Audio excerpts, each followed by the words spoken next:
Este é o novo smartphone Samsung A05. Neste vídeo eu vou mostrar para vocês como você pode ativar o timer na câmera deste modelo. Eu vou selecionar aqui a opção de câmera.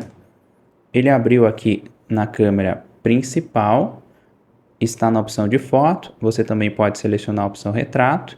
E aqui você seleciona esta opção aqui. Você pode escolher o tempo de 2 segundos, ou se você quiser 5 segundos ou até 10 segundos. Aqui você pode escolher o timer de 2 segundos até 10 segundos. Se você deixar nessa primeira opção, você vai deixar desativado. É essa a dica rápida que eu queria mostrar para vocês, como você pode ativar o timer na câmera principal desse smartphone. Espero que esse vídeo tenha te ajudado. Não esqueça de deixar seu like, que é muito importante. E se você quiser comprar esse modelo, eu vou deixar o link na descrição do vídeo.